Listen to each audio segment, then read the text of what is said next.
할렐루야. 하나님의 은혜가 예배한 이웃 가운데 가득하기를 주님의 이름으로 축원합니다. 우리 함께 선언할까요? 내려놓음으로, 숨쉬자. 예배로, 숨쉬자. 사역으로 숨쉬자. 날마다 주의 주신 은혜 그 능력이 우리를 살아 숨쉬게 할 수 있기를 주님의 이름으로 축원합니다.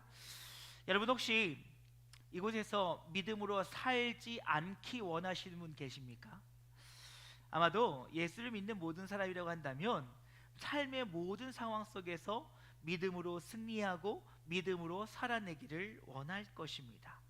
그런데 정작 우리의 삶의 어려움에 직면하면 믿음 위에 선다는 것이 참으로 쉬운 일은 아니라는 것이지요. 여러분, 우리의 이 연약함들은 결국 하나님을 온전히 믿지 못하고 세상 것들을 믿는 믿음으로 변화되는 것을 보게 되어집니다. 여러분, 성경을 보게 되어지면 이스라엘 민족들이 처음 가나안 애굽 땅에 나왔을 때 이제 그들이 그 길을 걸어가다가 시내산 광야에 도착하여 모세가 십계명을 받기 위해 하나님의 산 시내산에 올라갔을 때 그가 오랫동안 내려오지 않자 그들이 했던 것은 무엇입니까? 바로 금송아지를 만들었습니다. 근데 그들이 그 금송아지를 만들면서 뭐라고 얘기하냐면 앞으로 우리를 인도해 갈, 앞으로 우리를 이끌어 갈, 우리로 하여금 약속된 땅으로 들어가게 할 신을 만들자라고 이야기해요. 여러분, 그들은 하나님의 은혜로 애굽 땅에 나왔음에도 불구하고 그들은 지금 나의 앞에 섰던 모세가 보이지 않자 두려움으로 또 다른 믿음의 대상, 의지의 대상을 찾고 있었다는 것입니다. 여러분, 이 말은 무슨 말입니까? 이스라엘 민족들이 가나안 땅을 나올 때 모세는 단순히 하나님의 도구요, 하나님의 사람으로 생각한 것이 아니라 그들은 그를 신으로 섬겼다라는 것이에요. 그러다 보니 내가 의지할 대상, 내가 바라봐야 될 대상이 사라지고 나니 그들 안에 두려움과 염려들이 엄습해 오기 시작했다는 것입니다. 그러다 보니까 그들은 그 두려움과 염려들을 금송아지를 만듦을 통해서 그것을 내 눈앞에 보이고 내 눈앞에 두고 내가 만짐을 통해서 내가 의지하고 바라볼 대상을 찾게 되었다는 것입니다. 결국 우리에게 있는 우상 숭배는 다 이렇게 시작된다는 것이지요.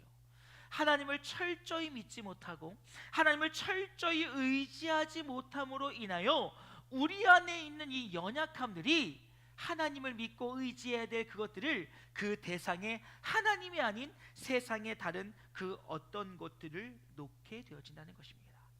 그런데 여러분, 우리가 분명히 기억해야 될 것은 이 땅의 모든 우상들은 헛된 것이요, 그것들은 아무 능력도 없다는 사실을 기억하실 수 있기를 주님의 이름으로 축원합니다. 그 말은 우리가 붙잡고 의지하며 따라가야 될 분은 오직 성삼위 하나님 외에는 그 누구도 없다라는 것입니다. 왜냐하면 하나님께서는 창세 전부터 세세하게 계획하시고 그 계획하신 대로 오늘 우리의 삶을 이끌어가고 계시기 때문에 그렇다라는 것이지요. 여러분, 오늘 성경은 하나님의 계획대로 그 계획이 철저히 이루어진다라고 하는 그 진리를 우리에게 보여주고 있는 것을 보게 되어집니다. 여러분, 사도행전은 철저하게 성령의 인도하심에 따라 그 순종한 자를 통하여 일하시는 하나님의 놀라운 역사를 우리에게 거듭 증명하고 있다라는 것이지요. 여러분, 하나님께서는 우리의 삶에 일하시는 방법은 다양합니다. 예배를 통해서 혹은 주변의 사람을 통해서, 대화를 통해서, 기도를 통해서, 상황을 통해, 환경을 통해, 말씀을 통해 여러 가지 방법으로 말하시는데 중요한 것은 그 하나님의 말씀하심이 무엇인지를 깨닫고 그것을 순종하며 따라가는 자들을 통하여 하나님은 일하시니 오늘 바울의 그 모든 삶의 여정들은 결국 성령의 인도하심에 순종하여 그 가운데 일하시고 역사하시는 하나님의 놀라운 일들을 경험하게 된다는 것이지요. 여러분, 오늘 우리가 읽은 이 본문의 말씀은 지난주에 이어 이제 바울이 로마로 계속 이동하는 과정 중에 있는 것을 보게 되었습니다. 그가 이동하는 가정 가운데 계속 맞바람을 맞이하게 되고 어려움으로 인하여서 이 배는 라베랏이라는 곳에 닿게 되어지죠. 라세랏이라는 곳에 닿게 되어지면서 그들은 어려운 시간을 보내면 잠시 곳에 머물게 되어집니다. 근데 여러분, 이어지는 27장 9절 말씀 상반절 말씀을 이렇게 얘기합니다. 여러 날이 걸려 금식하는 절기가 이미 지났으므로 항해하기가 위태한지라 라고 이야기하고 있어요. 지금 이 라세아시라고 하는 곳에 머무는 동안 그들이 계획했던 일정들은 다 어그러지게 되었다는 것입니다. 그리고 지금 바다의 상황들을 보게 되니까 더 항해를 해서 나가기에는 어려운 상황이 되었다라는 것이지요. 이에 이 바울은 이 무리를 이끌어가고 있는 인솔자인 백부장에게 우리가 이곳에 좀 더 머물러 있기를 원하게 되어집니다. 하지만 백부장은 그렇지 않고 무리에서라도 빨리 로마로 가야 된다라고 하는 말과 함께 명령을 하며 그들이 무리한 항해를 하게 되어지지요. 근데 여러분, 그 가는 길이 너무나도 힘들고 어려웠어요. 20절 말씀에 쉬운 말 성경 보니까 이렇게 얘기합니다. 며칠 동안 계속해서 해와 별도 보이지 않은 채 사나운 폭풍만 거세게 휘몰아쳤다. 그래서 우리는 살아날 가망이 없다고 보고 완전히 소망을 잃었다라고 이야기하고 있어요. 여러분, 지금 그들이 가는 길이 얼마나 힘들고 어려웠든지 더 이상 소망을 잃어버릴 정도로 된 시간들을 보내고 있었다는 것입니다. 근데 그때 바울이 하나님의 천사로부터 들은 음성을 그에게 들려주게 되어지지요. 걱정하지 마십시오. 두려워하지 마십시오. 하나님은 우리와 함께 하시니 배는 상할지 모르겠으나 우리의 생명은 그 누구도 당해하지 않을 것입니다 라고 선포하는 것을 보게 되어져요. 그리고 정말 하나님의 말씀대로 그 뜻이 이루어지게 되는 것을 보게 되어집니다. 여러분, 오늘 우리는 이 본문의 말씀을 통해서 주의 말씀을 믿고 순종하며 나가는 자, 그들에게 주신 하나님의 은혜를 바라보기 위해서 정말 하나님을 믿고 의지하는 자의 모습이 어떤지를 함께 생각해보고, 우리도 어떠한 상황과 환경 속에서도 오직 하나님의 믿음 말씀 위에 그 믿음의 굳건히 서서 주의 뜻을 이루기를 소망하며 나아가는 복되고 귀한 이 시간 되어지기를 주님의 이름으로 축원합니다. 여러분, 첫 번째로요, 우리가 주님을 믿는다면 우리는 상황과 환경을 뛰어넘는 자가 되어야 된다는 것입니다.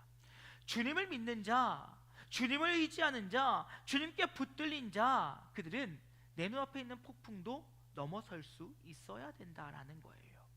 여러분, 오늘 말씀을 보면 백부장의 선택과 바울의 선택이 대조적으로 등장하고 있는 것을 볼 수가 있어요. 여러분, 백부장의 선택은요, 상황과 환경에 집중한 선택이었으며, 이 바울의 선택은 영적인 선택으로 하나님을 의지하여 나아갔던 선택임을 보게 되어집니다. 여러분, 오늘 성경을 보게 되어지면요, 백부장의 선택에 크게 기여를 했던 바가 있습니다. 그것은 바로 무엇이냐? 27장 11절 말씀을 이렇게 얘기합니다. 백부장이 선장과 선주의 말을 바울의 말보다 더 믿더라. 지금 백부장이 폭풍이 일고 있는 가운데도 무리한 항해를 지시했던 이유는 바로 무엇이냐면, 경험과 전문성을 가진 선장과 선주를 믿었다는 거예요. 그를 신뢰했다는 것입니다. 여러분, 지금 그들은요, 전문가들이었어요. 배를 가지고 이 바다를 누비고 다녔던 사람들이라는 것입니다.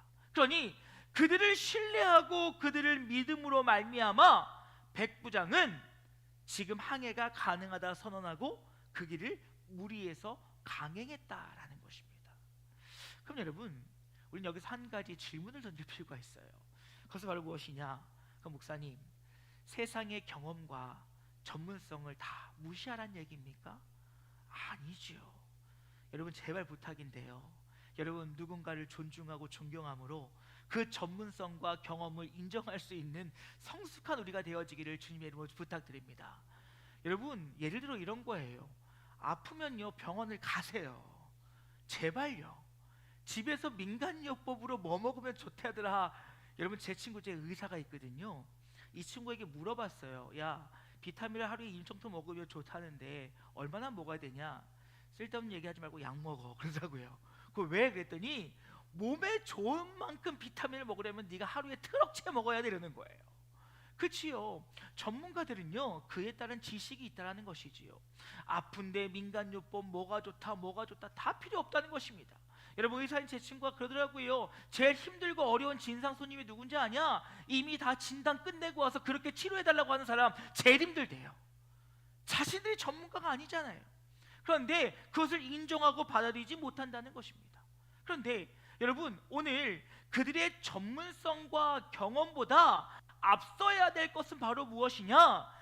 이 일을 이끌어 가시는 하나님을 바라볼 수 있어야 된다는 거예요. 그들의 전문성과 경험을 무시하자는 것이 아닙니다. 하지만 지금 이 기로에 섰을 때 우리가 바라봐야 될 것은 바로 무엇이냐? 인간의 전문성이나 인간의 경험이나 인간의 그 어떤 것이 아니라 하나님이 이 일을 통해서 어떻게 하실지에 대한 그 뜻을 바라보며 그 뜻을 이뤄가는 가정 가운데 사람의 경험과 사람의 지식과 전문성과 이 모든 것들을 활용할 수 있어야 된다는 거예요. 그러니 여러분, 우리의 삶의 우선순위는 사람의 그 어떤 것이 아니라 하나님의 뜻에 있어야 된다는 것입니다. 그러니 여러분 보십시오. 바울은요, 지금 그가 멈춰 서야 된다라고 하는 그 배경은 무엇이냐면 기도였다는 거예요. 더불어서 하나님의 뜻에 있었으며 더하여서 하나님에 대한 신뢰와 믿음 속에 있었다는 것입니다. 여러분, 사도행전을 보면 바울을 굳건하게 붙잡고 있었던 하나님에 대한 믿음은 무엇이었습니까? 하나님이 나를 통해 이루신다였어요.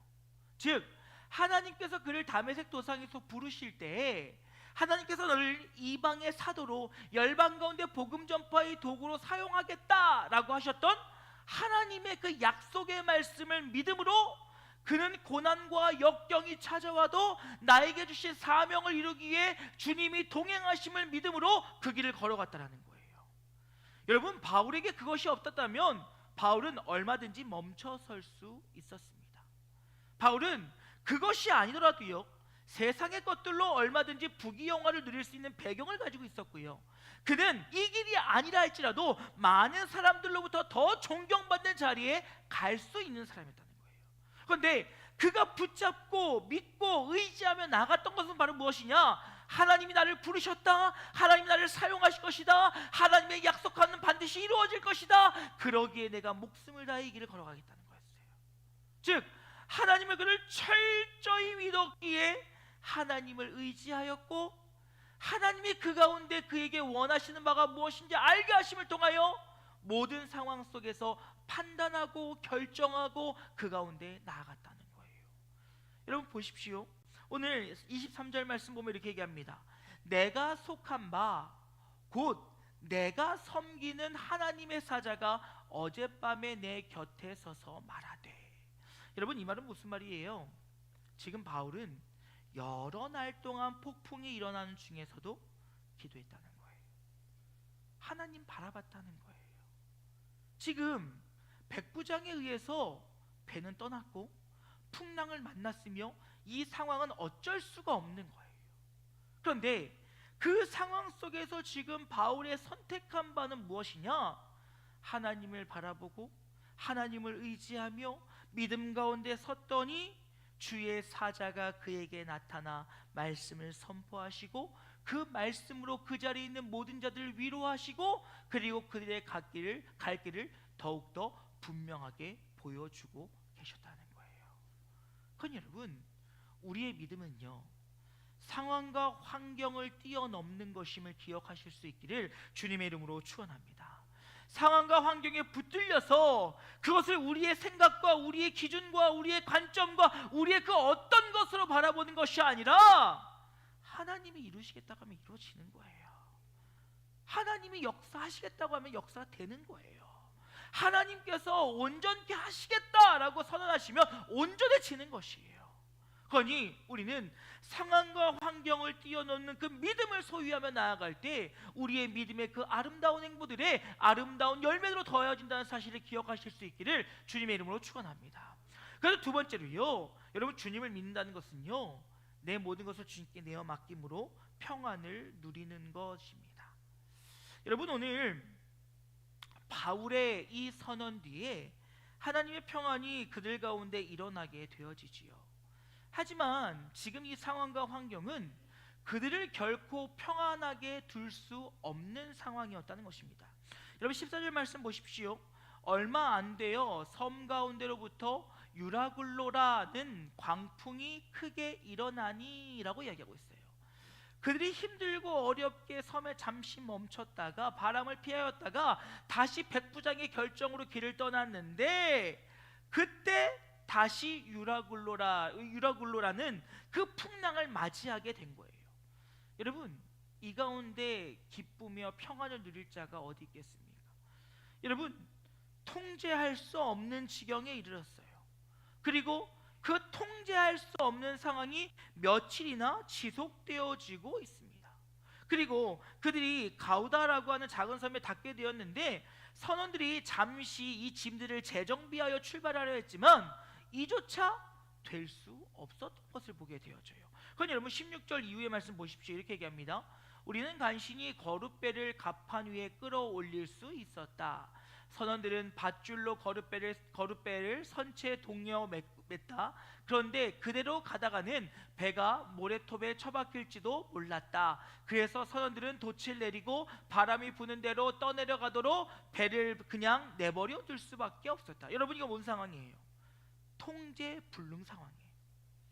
인간이 할 수 있는 모든 방법을 다 동원했는데 통제 불능 상황이에요.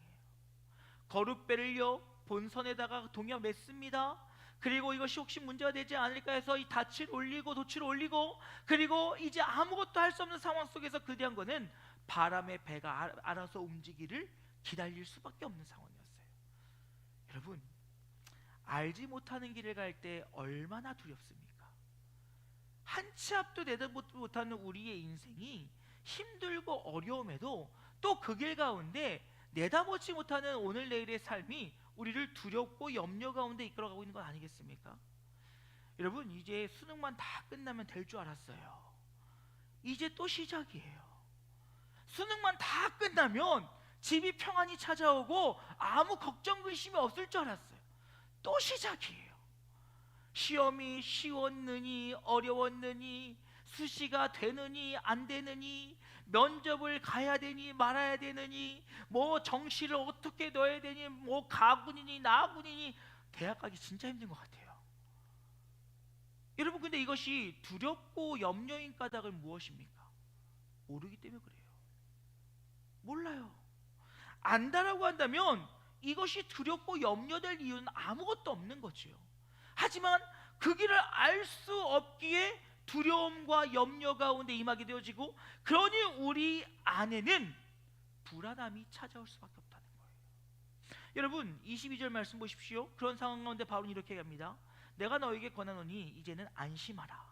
너희 중 아무도 생명에는 아무런 손상이 없겠고 오직 배뿐이니라.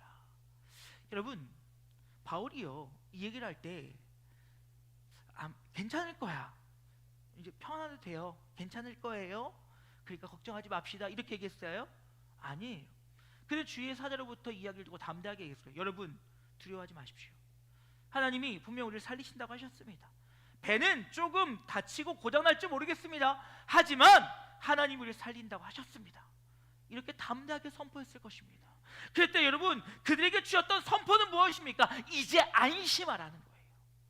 너가 너희의 모든 것을 하나님께 맡겼다라고 한다면 안심하라는 거예요. 여러분, 진짜 믿음의 사람은요 두려워하지 않는 거예요. 왜요? 하나님의 하심을 믿기에 이 모든 것들을 주님께 내어 맡겼기 때문에 그렇다는 것입니다. 그렇다면 여러분, 진짜 믿음의 사람은요 담대해야 되는 거예요. 왜요? 내가 하는 것이 아니라 하나님이 하시기 때문에요. 실로 이것이 가능할 수밖에 없는 것은 무엇이냐? 하나님께 맡겼다라고 하는 것은 무엇입니까? 여러분, 실제로 우리가 하나님께 맡겼다라고 기도하면 상황과 환경이 확 바뀌던가요? 저는 잘 안 바뀌더라고요. 물론 기도하고 간구하면 하나님께서 어느 순간 변화를 주실 때는 있었어요. 그런데 괄목할 만큼, 내가 체감할 만큼 뭔가 크게 달라질 것만큼 상황과 환경은 크게 달라지지 않더라고요. 예를 들어 이런 거지요. 하나님 대학 하나님께 맡겼습니다. 그렇게 기도했더니 그 다음날 대학 합격 통지서가 내 눈앞에 있더라.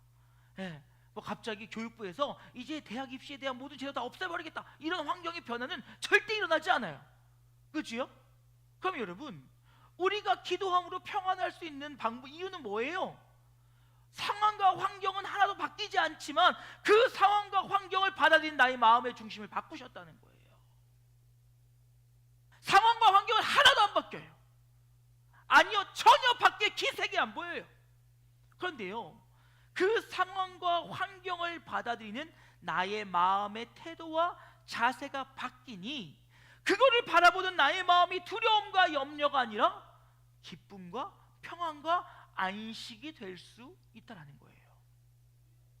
잘 돼도 하나님의 뜻, 못 돼도 하나님의 뜻, 못 되면 더 좋은 일을 일하기 위한 하나님의 과정임을 믿음으로 평안한 거예요. 여러분, 이것이 바로 믿는 자의 모습이라는 거예요.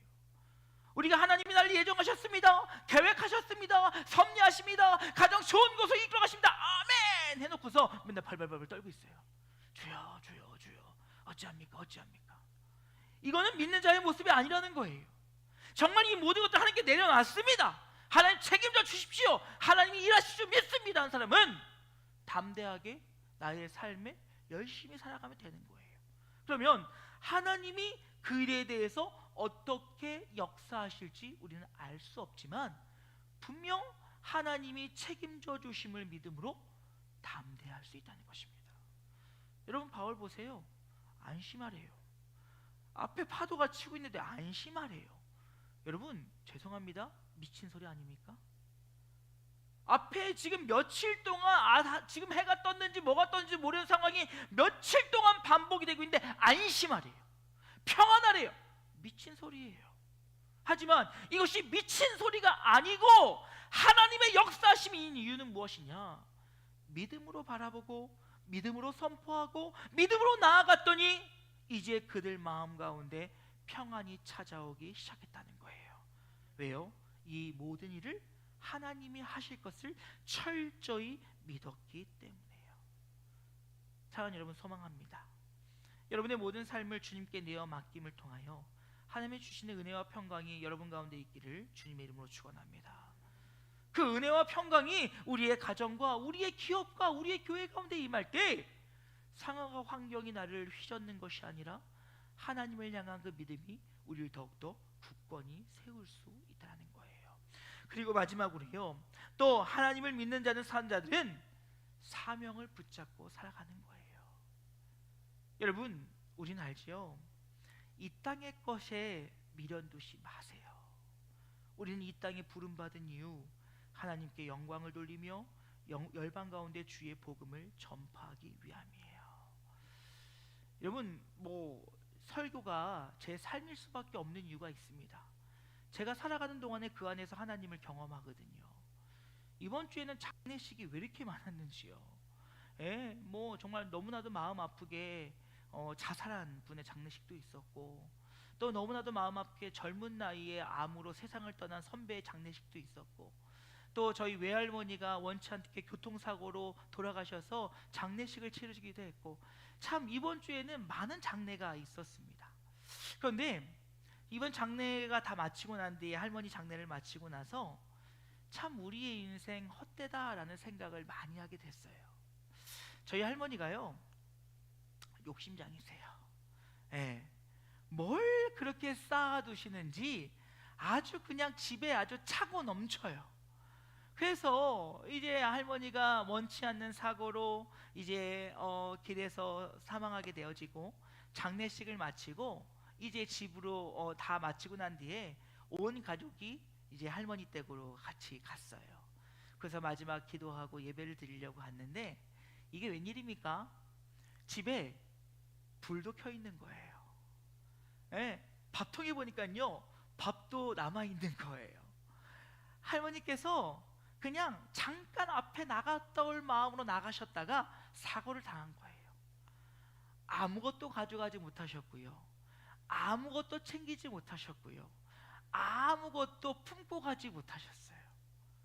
근데 그것을 보니까요, 야, 이 땅을 살아가는 동안에 그렇게 움켜쥐려고 욕심내고, 저희 할머니 그 보물찾기 했어요. 가족들끼리 자 우리 다 같이 보물찾기 합시다. 할머니가 분명히 여기저기 많이 숨겨 놓으셨을 테니까 각자의 그 직감대로 찾으십시다. 막 뒤졌어요. 여기저기에서 5천 원짜리, 만 원짜리, 진주 목걸이 뭐, 예. 근데 그게 무슨 소용이 있냐고요. 아무것도 안 자는 거예요. 여러분, 그럼 우리가 이 땅을 살아가야 될 이유와 목적은 무엇입니까? 성경은 우리에게 분명히 말씀하고 있지요. 주의 영광을 위해 살아가라고요. 주의 영광을 위해 살아가면서 너희는 저 천국을 바라보며 살아가라고 우리에게 거듭 말씀하고 계시다라는 것입니다. 그럼에도 불구하고 우리는 하나님께서 우리에게 맡기신 사명이 아니라 우리의 세상 것들에 붙들려 그것에 의지하여 살아가려고 할 때가 너무나도 많이 있다는 것이지요. 여러분 보십시오. 하나님의 사명에 붙들려 살아가는 자는 하나님이 책임져 주십니다. 여러분 이거 믿으셔야 돼요. 제가 이제 어느덧 목회를 시작한 지, 전도사로부터 이 직분을 받고 목회를 시작한 지 20년이 넘었습니다. 그 시간 동안 정말 힘들고 어려운 일을 이야기하자면 여러분 오늘 집에 못 가십니다. 2박 3일은 집회를 해야 돼요. 눈물 콧물 빼면서 하나님의 역사하심, 일하심들 많습니다. 그런데 여러분 참 놀라운 것은 하나님의 사명을 위하여 그 길을 걸어가는 자들을 하나님 책임져 주신다는 거예요. 오늘 지금 이 배에 탄 사람은 누구 덕에 살았을까요? 바울 덕에 사는 거예요. 왜 그런지 아십니까? 하나님의 계획은 어디에 있었냐면 바울을 로마에 보내요. 그곳에서 자신을 변론하고 그 변론을 통해 주의 복음을 전하여 로마 땅에 주의 십자가를 꽂는 것이 하나님의 계획이었어요. 그러니 그 배에 지금 그 바울이 있었고 그 일을 이루기 위해 가는 그 길은 하나님이 책임져 주셨다는 거예요. 여러분 23절 이후의 말씀 보십시오. 어젯밤에 나의 주님이시요 또 내가 섬기는 분이신 하나님의 천사가 내 곁에 나타나서 내게 말하여 주기를 바울아 두려워하지 말아라. 너는 틀림없이 황제 앞에 서서 재판을 받게 될 것이다. 또 하나님께서는 너와 함께 항해하는 모든 사람들의 생명을 너에게 맡겨주셨다 라고 얘기해요. 뭐라고 얘기합니까? 너의 사명은 로마 땅에 가서 황제 앞에서 복음을 전하는 것이 너의 사명이고 또 더불어서 지금 그 배에 타고 있는 생명을 너에게 다 맡겨서 살릴 것이니 걱정하지 말아라. 이것이 지금 사명에 붙들린 바울을 향한 하나님의 선포였어요. 그럼 여러분 우리는 또 여기서 딴지를 걸 수 있어요. 그렇다면 하나님 사명에 붙들린 바울만 살리시면 되지 왜 그 탄 사람들을 다 살리셨을까? 여러분 그거는 성경에서 말하고 있지 않지만 성경의 흐름에 따라 한번 추론해 본다면 하나님은 그 일을 보이시고 그 배에 탄 사람을 하나님의 사람으로 세우시기 위함이었을 것입니다. 그것은 바울을 통해 일하실 하나님의 계획이었으며 또 다른 계획은 그들을 살리시고 그들을 온전케 구원하심을 통하여 하나님의 살아계심을 알게 하기 위한 하나님의 또 다른 방법이었을 수 있다는 거예요. 그런데 이 모든 것의 중요한 것은 무엇이냐? 주의 사명에 붙들려 주의 계획하신 대로 순종하며 살아가는 자는 하나님이 책임져 주신다는 거예요. 사랑하는 여러분, 삶의 고됨과 어려움이 있으십니까? 그렇다면 우리는 하나님의 부르심, 하나님의 사명 앞에 잘 살고 있는지 다시 한번 점검해 볼 수 있기를 주님의 이름으로 축원합니다. 물론 내가 주의 사명대로 살지 못하여 어렵다 이렇게 단정지으라는 것은 아니지요. 허나 우리의 삶의 고됨이 찾아오고 어려움이 있을 때 과연 내가 하나님의 부르심 앞에, 하나님의 뜻하심 앞에, 하나님의 인도하심 앞에 온전히 서고 있는지를 점검해 볼 필요는 있다라는 것이지요. 왜냐하면 주의 뜻 가운데 주의 길을 걸어가는 자는 반드시 주님이 책임져 주시고 붙들어 주시기 때문이라는 것입니다. 설령 그 방법이 사람의 눈으로 봤을 때 실패라 할지라도 그 또한 하나님의 도우심과 하나님의 인도하심임을 우리는 기억할 때 우리는 주의 사명에 붙들려 오늘의 삶을 살아갈 수 있는 우리 모두가 되어지기를 주님의 이름으로 축원합니다. 여러분, 이제 말씀 마치고자 합니다. 그런 말씀 여러분 많이 들으시죠? 믿으면서 왜 걱정하냐고요. 여러분, 진짜예요. 왜 믿는데 걱정하십니까? 믿는다고 선언하시면서 왜 두려워하십니까? 왜 믿는다고 말씀하시면서 염려 속에 붙들려 있으십니까? 여러분, 우리가 정말 주님을 믿는다면 우리는 모든 결과를 다 하나님께 맡겨놓고 오늘 우리의 삶에 최선을 다하여 살아가면 되는 거예요. 그러면 나도 알지 못하는 그 사이 가운데 하나님께서 우리의 삶을 통해 일하시고 역사하셔서 주의 뜻을 이루시게 된다는 것입니다. 여러분, 오늘 25절 말씀 쉬운 말 성경 보면 이렇게 얘기해요. 그러므로 용기를 내십시오. 나는 하나님을 믿습니다. 하나님께서 내게 일러주신 그대로 다 이루어질 것을 나는 믿습니다 라고 그 담대히 얘기해요. 여러분, 용기 내세요. 이 말을 할 수 있는 사람은 누구겠습니까? 하나님이 여러분의 삶을 책임져 주심을 나는 믿습니다 라고 하는 확신하는 사람만이 담대하게 이야기할 수 있는 거예요. 여러분, 두려워할 필요 없어요. 염려할 필요 없어요. 수능이 끝나고 제가 저희 아이한테 이 말을 똑같이 했어요. 걱정하지 마. 하나님이 책임져 주실 거야. 아빠 기도했다? 아빠 삶에 역전하셨던 그 하나님이 우리 오수아 삶에도 역전하신 하나님으로 나 역사할 것이다 믿는다고. 모르겠어요. 뭐 어떤 결과가 있을지. 꼭 여러분, 좋은 대학 가는 것만이 좋은 결과이고 하나님께 영광은 아니라는 거죠. 그냥 하나님께 영광을 돌리는 인생 가운데 한 과정일 뿐이에요. 근데 자꾸 우리는 거기에 붙들려요. 상황과 환경, 내 눈앞에 치고 있는 그 파도, 맞바람, 아무것도 통제할 수 없는 내 주변의 상황들, 여건들. 여러분, 이것을 이겨내고 주님을 바라보는 게 믿음인 거예요. 할 수 있을 때 하는 거 믿음 아니에요. 당연한 거예요. 되는 것들 가지고 그냥 하면 당연한 거예요. 그건 믿음이 아니에요. 진짜 믿음은 이 모든 것을 뛰어넘어 일하시는 하나님을 바라보며 나아가는 것이 믿음인 거예요. 그 믿음을 소유할 때 하나님은 그 믿음을 들어 사용하시고, 그 믿음대로 선택하며 믿음으로 나아갈 때 하나님은 역사하시고, 그 믿음 가운데 온전히 서는 우리의 모습을 통하여 하나님은 기뻐하신다라고 말씀하세요. 믿음이 없이는 하나님을 기쁘시게 하지 못하나니. 여러분, 너무 언밸런스하지 않습니까? 믿음이 없이는 하나님을 기쁘시게 하지 못한다는데 우리는 믿음이 없어요. 그런데 우리의 삶의 목표는 하나님께 영광이라고 말해요. 그럼 어떻게 영광 돌릴까요? 안 그렇습니까? 정말 하나님께 영광을 돌리는 삶을 살아가길 원한다면 내 모든 것을 주님께 맡기고 믿음으로 따라가는 것이 진짜 믿음인 거예요. 그럴 때 하나님이 일하시는 거죠. 저 그 생각해봤거든요. 왜 하나님은 꼭 이렇게 뭔가 극적으로 일하실까? 왜 우리 하나님은 순탄하게 일하시면 좋을 텐데 극적으로 일하실까? 여러분, 그거 아십니까?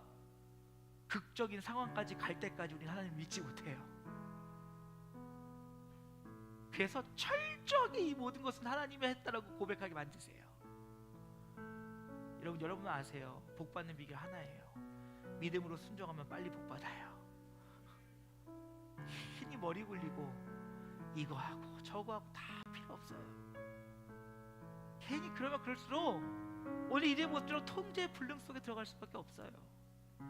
하지만 순종하고 주님 바라보고 믿음으로 나아가면 하나님이 내 삶 가운데 일하시는 거예요. 우리는 이 결론을 압니다. 결국 바울은 로마로 가지요. 그리고 그곳에서 복음을 전합니다. 왜요? 그 그것이 하나님의 뜻이었으니까요. 사랑하는 여러분, 소망합니다. 하나님께서 우리의 삶을 이루신다는 사실, 우리의 삶을 통하여 역사하신다는 사실을 믿음으로 우리의 모든 것 철저하게 주님께 내어 맡김으로 믿음으로 순종하여 주님께서 저와 여러분의 삶을 통하여 일하심의 일들을 경험하는 은혜가 있기를 주님의 이름으로 축원합니다. 상황과 환경을 뛰어넘는 믿음, 그 믿음 가운데 평안함으로 주를 바라볼 수 있는 온전함, 그리고 그 가운데 주의 사명을 붙잡고 나아갈 때 하나님께서 저와 여러분의 삶을 통하여 우리 가정과 기업을 통해 교회를 통해 하나님의 일하심들이 날마다 고백되어지는 놀라운 역사가 우리 가운데 있기를 주님의 이름으로 축원합니다. 우리 오늘 마지막에 했던 찬양이지요. 목마른 나의 영혼 주를 바라며 주님을 의지하기를 소망하겠다라는 이 찬양, 처음부터 함께 찬양하시고 함께 기도하는 시간 가졌으면 좋겠습니다. 주께 가까이 날 이끄소서, 주께 가까이 날 이끄소서. 간절히 주님만을 원합니다. 채워주소서. 주의 사랑을 진정한 찬양 드릴 수 있도록. 다시 한번 고백할까요? 주께 가까이, 주께 가까이 날 이끄소서. 간절히 주님만을 원합니다. 채워주소서. 주의 사랑을 진정한 찬양 드릴 수 있도록. 목마른 나의 영혼 주를 부르니 나의 맘 만져 주소서. 주님만을 원합니다. 더 원합니다. 나의 맘 만져 목마른 나의 영혼, 목마른 나의 영혼 주를 부르니 나의 맘 만져 주소서. 주님만을 원합니다. 더 원합니다. 나의 맘 만져 주소서. 자 여러분, 우리가 주의 뜻을 알아야 주의 말씀에 순종하는 삶을 살 수 있습니다. 우리가 때로는 하나님이 나에게 원하시는 것이 무엇인지 알지 못하면서 내가 살아가는 것이 하나님이 원하시는 삶이라고 우길 때가 있어요. 이 시간 좀 기도할 때 하나님, 영적으로 깨어있어 주님의 뜻을 알게 하시고 그 뜻하심에 순종하는 삶이 되기를 함께 기도하며 나아갔으면 좋겠습니다. 오늘 바울이 주님 앞에 깨어있어 주의 인도하심에 따라 선포하며 선언하며 그가 순종하며 나아갔던 것처럼 하나님, 날마다 영적으로 깨어 주의 뜻을 바로하라 순종하는 나의 삶이 되어지길 원한다라고 우리 주의 이름 한번 크게 부르고 함께 기도하길 원합니다. 기도하시겠습니다. 주여